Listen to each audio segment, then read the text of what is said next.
कि वासुदेव का प्रणाम स्वीकार कीजिए गंगा पुत्र। आशीर्वाद नहीं देंगे गंगा पुत्र तो पितामह की आवाज उतारने की कोशिश करता हूं। देखिए, नहीं, तुम्हारे दर्शन का प्रसाद पाकर मेरा जीवन सफल हो गया। हे देवकी नंदन, हे यशोदा नंदन, गोकुल के घरों से चुराए गए माखन से एक उंगली माखन मुझे भी चटा दो, जिससे कि मेरा जीवन सफल हो जाए। सफलता और सफलता ये तो केवल दो शब्द हैं गंगा पुत्र, और आज आपसे अधिक और सच्चाई कौन जानता है कि इन शब्दों का अपने आप में कोई अर्थ नहीं। सफलता और सफलता, जय और पराजय, ये तो परिणामों के अलग अलग नाम है गंगा पुत्र। और क्या आप अपनी भीष्म प्रतिज्ञा करते समय इसका परिणाम जानते थे? यदि जानते होते तो निसंदेह आप प्रतिज्ञा कभी नहीं करते। यदि फिर ऋषि किंगडम का शाप आर्यन आ गया होता तो महाराज पांडव ही राज कर रहे होते। फिर महाराज धृतराष्ट्र को राजमुकुट पहनने और राज सिंहासन पर बैठने का चस्का ही न पड़ा होता, और उनका पुत्र दुर्योधन उनकी महत्वाकांक्षा के नरक में ना पला बड़ा होता। यदि ये सब कुछ ना हुआ होता पितामह, तो आप आज ये इन बाणों के सैया पर ना होते। यह आपकी प्रतिज्ञा की कर्म भूमि है गंगा पुत्र, इसलिए आपकी वो प्रतिज्ञा आज यहाँ इसलिए लहूलुहान पड़ी है कि आप इसका परिणाम नहीं जानते थे। इसलिए जो कुछ हुआ या जो कुछ हो रहा है या जो कुछ होने वाला है, उसके लिए आप अपने आप को उत्तरदायी न समझें। आपके मोक्ष पर आपका अधिकार सिद्ध है पितामह। पितामह बोलते हैं, पुत्र युधिष्ठिर, अपने भाइयों की गर्दनें का बोझ अपने सिरों पर क्यों नहीं उठा पा रहे पुत्र? क्या तुमने पीठ पे बाढ़ खाए हैं?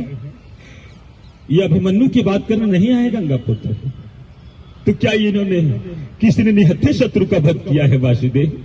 अब ये तो इन्हीं को बताने दीजिए। युधिष्ठिर बोलते हैं, आज के युद्ध में गुरुवर द्रोणाचार्य का वध हमारे एक झूठ ने किया है पितामह, हमारे एक झूठ ने किया। यहां तो पितामह की बीपी हाई हो जाती है। झूठ? धर्मराज युधिष्ठिर, तुम झूठ बोले? हे विधाता, जिसने मुझे सुनवाया है कि मेरा प्रिय युधिष्ठिर झूठ बोला, यदि मेरे वश में होता तो मैं अपने जीवन काल से क्षण को निकाल देता। महता सत्यवती,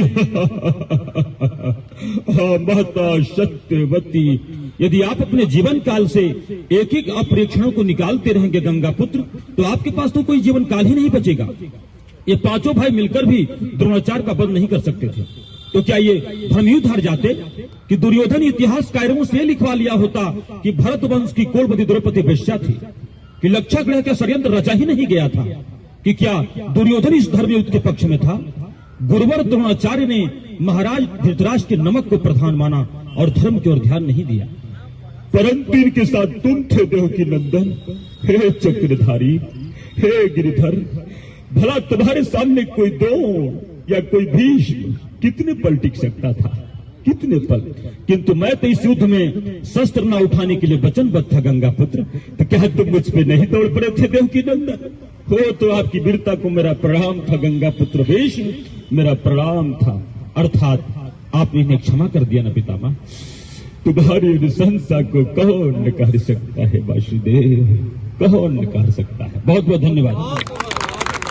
मैं सर से निवेदन करूंगा कि आने वाले ऐसे ही कोई अगर बच्चों का फंक्शन हो तो उस समय हम लोगों को प्रतिभाग करने का सौभाग्य दें तो बहुत कृपा होगी।